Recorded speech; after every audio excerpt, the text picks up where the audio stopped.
Tension में है वो विपक्ष है। लालू जी तो बहुत बड़े बार्गेनर रहे हैं, आप तो जानते हैं। तो कांग्रेस से सीटों को हथियाने के लिए तो कुछ एक प्रपंच की भाई महागठ एनडीए में ठीक नहीं है। अरे भैया मेरे यहाँ ठीक है नहीं ठीक है, तो अपना तो ठीक कर ले भाई।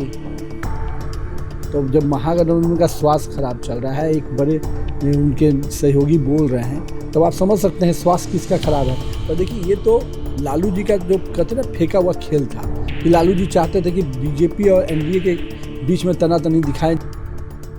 बिहार की राजनीति इस वक्त चरम पर है। सीटों का बंटवारा चल रहा है, उठापटक चल रही है, लेकिन इस बीच हम बांकीपुर के निवर्तमान विधायक नितिन नवीन जी के साथ हैं। वो परिवहन मंत्री भी हैं। मैं उनसे बात करूंगा और जानने की कोशिश करूंगा कि इस वक्त बिहार की राजनीति में चल क्या रहा है, और बहुत सारे सवाल होंगे। इस बीच जो है हम नितिन नवीन जी से चाहेंगे कि हमारे कुछ सवालों का जवाब दें। नितिन नवीन जी, आपका पहले तो प्रभात खबर के डिजिटल प्लेटफॉर्म पर बहुत बहुत स्वागत है। और धन्यवाद। पूरे प्रभात। मैं आपसे ये जानना चाहूंगा कि इस वक्त बिहार की राजनीति काफी एकदम उहापोह की स्थिति में चल रही है। नहीं देखिए, लोकतंत्र का महापर्व है और कहते हैं कि लोकतंत्र की खूबसूरती भी यही है कि पक्ष और विपक्ष पूरी तरह से सक्रिय होकर राजनीति में रहे, और चुनाव का समय निश्चित रूप से इसके लिए सबसे त्वरित समय होता है, सबसे हाई इंटेंस पे होता है।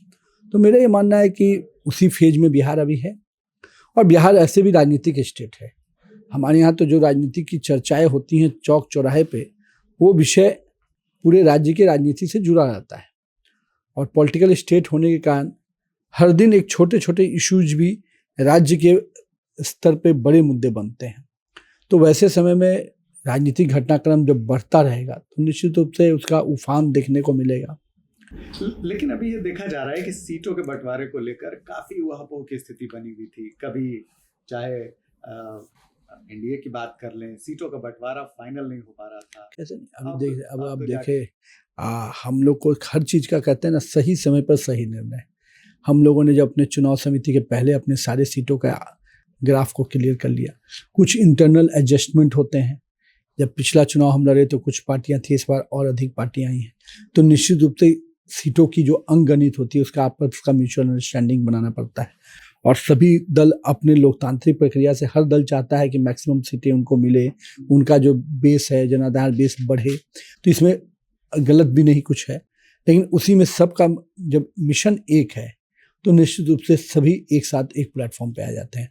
और हम लोगों ने तो सीटों की अंकगणित पहले क्लियर कर दी, और अब अगले आज शाम तक आप देखेंगे कि सीटों का जो पूरा खाका है एनडीए का वो क्लियर हो गया। लेकिन इस बीच हमारे दर्शकों के मन में और प्रभात खबर के तमाम पाठकों के मन में और बिहार की तमाम जनता के मन में एक सवाल है कि आखिर ये चला क्या। काफी सारी चीजें हुई, कभी हो गया मान गए, कभी हुआ नहीं माने। कहाँ हमारे यहाँ कहाँ ऐसा कोई विषय आया।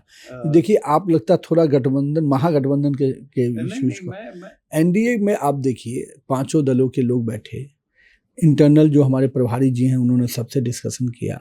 डिस्कशन करने के बाद हम लोगों ने सब, हर राउंड ऑफ डिस्कशन तो होता ही है, कितने बड़ी चीज़ों के लिए जब आप मंथन करते हैं तो निश्चित रूप से उसका असर होता है। और वो मंथन का समय था तो मंथन हुआ, और मंथन का रिजल्ट समय पे आना था, आ गया। और आज सभी पार्टियों ने खुद आगे से कहा कि हम इतनी सीटों पर लड़ रहे हैं और हम सब एनडीए की सरकार बनाने जा रहे हैं। 100% सब लोग क्लियर हैं। जो टेंशन में है वो विपक्ष है, क्योंकि उनको ये मन में था कि एनडीए की खलबली को हम कुछ दिखाकर कुछ बार्गेन कर पाए। लालू जी तो बहुत बड़े बार्गेनर रहे हैं, आप तो जानते हैं। तो कांग्रेस से सीटों को हथियाने के लिए, या कांग्रेस भी इस फेरा में थी कि क्यों ना हम, तो कुछ एक प्रपंच की भाई महागठ एनडीए में ठीक नहीं है।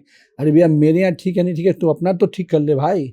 तो अपने यहाँ तो खुद बोल रहे हैं मुकेश सहनी कि इनका स्वास्थ्य खराब चल रहा है महागठबंधन का। तो जब महागठबंधन का स्वास्थ्य खराब चल रहा है, एक बड़े उनके सहयोगी बोल रहे हैं, तब आप समझ सकते हैं स्वास्थ्य किसका खराब है। अब इलाज करवाने गए थे उनका। अब इलाज गठबंधन के लोगों का किया, कांग्रेस का किया कि राजद का किया, कि खुद का इलाज हो गया। वो तो भी काफी राजनीति गर्म लग रही थी कि क्या होगा नहीं होगा। वही हुआ। देखिए, ये तो लालू जी का जो कहते ना फेंका हुआ खेल था कि लालू जी चाहते थे कि बीजेपी और एनडीए के बीच में तनातनी दिखाएं, जिससे कोई तुरंत। मैं सुबह में सभी लोगों ने स्पष्ट रूप से काउंटर किया कि हम यहाँ एनडीए इंटैक्ट हैं। कहीं कोई भ्रम की स्थिति नहीं है और उसके बाद लिस्ट भी जारी और लिस्ट भी जारी। तो कहीं ना कहीं ये जो लालू का खेल होता है बार्गेनिंग करने का लालू जी का, वो खेल लालू जी खेल रहे थे। अब तेजस्वी यादव सोचे कि एक ही कखरा बहुत पढ़ाए थे बिहार के लोगों को कि ये दिखा के ये ले लेंगे। जो लालू जी का खेल था, बिहार के लोग आगे बढ़ चुके हैं। लालटेन युग खत्म हो गया, LED युग है। आज की पीढ़ी भी जानता है और आज का राजनीतिक व्यक्ति जानता है कि लालू कितने भ्रम के जाल बुनते थे। लेकिन LED का युग तो आ गया, लेकिन लालू कहीं ना कहीं अपनी दबंगई दिखाते नजर कल नहीं आए। कल उन्होंने देखा गया कि कई 5-6 सीटों को उन्होंने सिंबल दे दिया। भैया, जो जिनको बैसाखी के सहारे चलना आदत है, वो क्या दबंगई दिखाएंगे? अब कांग्रेस पर दबंगई दिखाएंगे तो जो खुद निरीह हो उस पर दबंगई दिखा के क्या करिएगा? इसलिए लालू जी अपना खेल खेलते रहते हैं। लेकिन अब ये समय एक ही काट कारिया एक बार चढ़ता है ना, हर बार काट कारिया 4 बार नहीं चढ़ता है। तो स्पष्ट रूप से लालू जी का जो खेल करने का तरीका था, वो तरीका से अब हर दल वाकिफ है। अच्छा नितिन जी, इस बार आप लोगों का चुनावी मुद्दा क्या होगा? बहुत सारी चीजें चल रही हैं। देखिए, डेवलपमेंट एंड डेवलपमेंट, और वो तो आप लगातार कर रहे हैं। सड़कों पे आपने स्पष्ट रूप से सड़क, जो भी इंफ्रास्ट्रक्चर ग्रोथ है और क्या और डेवलपमेंट है। हमारा जो आने वाला समय निश्चित रूप से इन्वेस्टमेंट का है। बिहार अगले जो पैदान पे चलेगा 25 से 30, वो निवेश का कार्यकाल होगा। और आज ही जब सरकार अपने पिछले उद्योग नीति में जब चेंजेज लाया, तो बड़े पैमाने पे निवेश के आमंत्रण मिले। आज हम 15,000 एकड़ ऑफ लैंड का लैंड बैंक बना चुके हैं।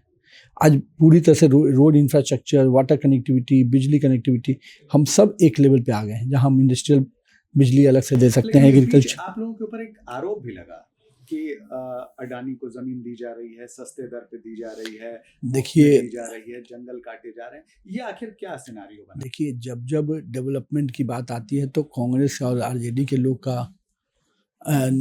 हमेशा इसी तरफ से इंक्लिनेशन रहता है। लेकिन मैं ये पूछता हूँ, उनके समय में क्या अंबानी नहीं थे? उनके समय में क्या JRD टाटा नहीं थे? उनके समय में क्या बिरला ग्रुप नहीं था? क्या वो इंस्टीट्यूशन और कॉलेजेज और जो अलग अलग, क्या उस कालखंड में नहीं बने? और उसके लिए क्या जमीन कोई अलग से आई थी क्या? और इंदिरा गांधी जी के समय में क्या क्या होता था हम लोग को पता नहीं है क्या? लेकिन मैं ये स्पष्ट करता हूँ, बिहार निवेश के लिए बढ़ रहा है। जब हमारे यहाँ निवेश आता है तो उनको बेचैनी होती है, जब कम नहीं हो रहा था तो बेचैनी में थे। एक्चुअली ये वो लोग हैं जो हर दिन दुखी रहना जानते हैं, हर दिन विरोध की राजनीति करना जानते हैं। लेकिन बिहार की जनता अब विकास के एजेंडे पे आगे बढ़ चुकी है। अच्छा, विकास के एजेंडे की बात हुई, बहुत सारी बात हुई, लेकिन अभी एक बड़ा सवाल है कि आप चुनाव जीत जाते हैं तो आपका मुख्यमंत्री कौन होगा? ये स्पष्ट रूप से देखिए, एक तो पहले ये कन्फ्यूजन क्लियर करना चाहिए आप सभी मीडिया बंधुओं को। स्पष्ट रूप से एनडीए गठबंधन नीतीश कुमार और मोदी जी के नेतृत्व में हम चुनाव लड़ रहे हैं और स्पष्ट है कि नीतीश कुमार हमारे मुख्यमंत्री हैं। कहीं इसमें कहीं कोई कन्फ्यूजन नहीं है। अब ये जो कन्फ्यूजन का खेल लालू जी एंड टीम खेलती है, अब नहीं चलता है, हो गया, चला लिए, 1-2 बार काट कारिया चढ़ा लिए थे इस कन्फ्यूजन में। अब कोई कन्फ्यूजन नहीं है। मोदी है तो मुमकिन है, नीतीश कुमार है तो यकीन है, यही अब टैगलाइन है। बिल्कुल। और दूसरी बात है कि मेरे मन में एक सवाल है, आप भी युवा हैं, कई चेहरों की बात आ रही है, क्या आप अपने आप को मुख्यमंत्री के रूप में? नहीं, ये सब गलतफहमी में मुझे नहीं रहता हूँ। मुझे मालूम है पार्टी ने आज तक जितना दिया है उतना काफ़ी है, जो मेरी हैसियत से बड़ा है, मैं ये मानता हूँ। और मैं राजनीति एक्सीडेंटल पॉलिटिक्स में आया हूँ, तो मैं हमेशा मानता हूँ। आप गंभीर पॉलिटिक्स के लिए जाने जाते हैं, कहीं विवाद नहीं, सब मैं बहुत स्पष्ट हूँ। मैं जानता हूँ पार्टी किस तरीके से चीज़ों का चयन करती है और जो प्रक्रिया में चयन होती है, मैं मानता हूँ कि मैं उसके न काबिल हूँ, न उतना मेरी क्षमता है। मैं इतना जरूर मानता हूँ कि पार्टी जो काम देती है मैं उसको न्यायपूर्वक कर पाता हूँ। अच्छा, वैसे अभी तो चुनाव का वक्त चल रहा है, आपके पास समय भी कम होगा। मैं अपने दर्शकों को बता दूं कि समय बहुत कम है। मैंने इस बीच आप इनका जो है समय चुरा लिया है, तो मैं इनसे ज्यादा सवाल नहीं पूछूंगा, लेकिन इस बीच ये पूछूंगा कि अभी कैसे अपने लिए समय निकाल रहे हैं। अभी तो भाग दौड़ जैसा मैं लगातार अभी तो भाई देखिए, मेरा शुरू से काम करने का तरीका है, मैं मिशन मोड पे काम करता हूँ। जब एक काम सामने आ गया तो बाकी सब काम मेरा पीछे छूट जाता है। ये मेरी गलती भी है और ये मेरी सफलता का एक बड़ा केंद्र भी है। तो कुछ कमी और, लेकिन मैं अभी मानता हूँ कि अभी पूरा समय, चूँकि पार्टी ने मुझे इतने बड़े जगह पर बैठाया है, तो पार्टी की जो अपेक्षा है और क्षेत्र में चुनाव लड़ने का जो, दोनों का बैलेंस बनाने में ही पूरा समय लगता है। तो आपकी आपकी रणनीति तैयार है पूरी तरीके से? देखिए, जनता को क्या मैसेज देंगे? मैं तो जनता से ही कहूँगा कि मेरे को राजनीति करते हुए करीब 19 साल हो गए, चौथी बार नहीं 5वीं बार चुनाव लड़ने जा रहे हैं, और कहीं ना कहीं पिताजी के बाद मुझे मौका मिला उनके बनाए हुए क्षेत्र में, लेकिन मैंने यही देखा कि लोगों ने मुझे समस्या भी बतलाई, लोगों ने मुझे समस्या का समाधान भी करना सिखाया। तो मैं तो मानता हूँ कि मेरे क्षेत्र की जनता और मेरे कार्यकर्ता ही मेरे गुरु हैं, जिन्होंने मुझे राजनीति के इस सफ़र में आज यहाँ तक जो अगर पहुँचा हूँ तो उसका श्रेय क्षेत्र की जनता और कार्यकर्ता को जाता है। और हमारे नेतृत्वकर्ता जिनके विजन से हम लोग काम करते हैं, निश्चित रूप से उनका आशीर्वाद, समर्थन और सहयोग मिला। इसलिए मैं मानता हूँ कि क्षेत्र की जनता के प्रति जो मेरा कमिटमेंट है वो हमेशा रहेगा, और मैं हमेशा प्रयास करता हूँ कि जो भी काम मुझे जनता के बीच में से भी आता है उसको सही जगह पर रास्ता निकाल कर उसकी समाधान करने पड़ता हूँ। और आज यही कारण है कि विकास के एजेंडे पे बांकीपुर को हम लोगों ने विकास के बड़े आयाम पर लाया है, लेकिन अभी भी सफ़र बहुत बड़ा है। और मैं मानता हूँ कि कभी भी डेवलपमेंट 100% सैचुरेशन पर नहीं हो सकता, हर दिन इसमें कुछ ना कुछ नए करने के अवसर होते हैं, और मैं हमेशा उस दिशा में आगे बढ़ना चाहता हूँ। एक सवाल अंतिम लेना चाहूंगा आपसे कि आप बांकीपुर विधानसभा से प्रत्याशी भी हैं, आप अब नया बांकीपुर को लिए क्या आपके मन में कोई रोड मैप है, कोई ऐसी चीज? देखिए, आज भी बांकीपुर कि नहीं इन्हीं को वोट देना चाहिए और इन्हीं के साथ खड़े रहना चाहिए? मैं उसके लिए यही मानता हूँ कि बांकीपुर की जनता ने मुझे आज यहाँ पर आशीर्वाद देके बैठाया है। अब तक जो काम मैंने किए हैं वो भी, अपना रिपोर्ट कार्ड भी मैंने जारी किया था, उस काम के आधार पर फिर आशीर्वाद मांगने आया हूँ, और इतना विश्वास है कि अगर मैंने काम किया है तो आशीर्वाद भी मिलेगा। और आगे का रोड मैप निश्चित रूप से बांकीपुर के हर मोहल्ले में जो विकास की रोशनी पहुंचनी चाहिए, जो मतलब कह सकते कॉमन जो ज़रूरत की चीज़ें हैं उस पर निश्चित रूप से पब्लिक को परेशान नहीं होना चाहिए। और डेफिनेटली कनेक्टिविटी, बिजली, पानी, ये सब से अब हम आगे जा रहे हैं। कम्युनिटी हॉल, पार्क, अब कहीं ना कहीं बिहार में, मेरे क्षेत्र में कैसे जॉब क्रिएशन हो, क्लस्टर कैसे हम डेवलप करें, इस दिशा में कैसे हम अपने अधिक से अधिक लोग को एम्प्लॉयमेंट के लिए जनरेट करें, अब उस दिशा में बांकीपुर बढ़ेगा। बिल्कुल। तो देखा आपने कि हमारे साथ नितिन नवीन थे और उन्होंने साफ तौर पर हमारे सवालों का जवाब दिया, और अपनी स्पष्टता के कारण के लिए जाने जाते हैं नितिन नवीन। तो लगातार हम इसी तरह हमारे जो प्रतिनिधि हैं उनसे आपको कनेक्ट कराते रहेंगे, मिलाते रहेंगे, तो लगातार हमारे साथ बने रहिए।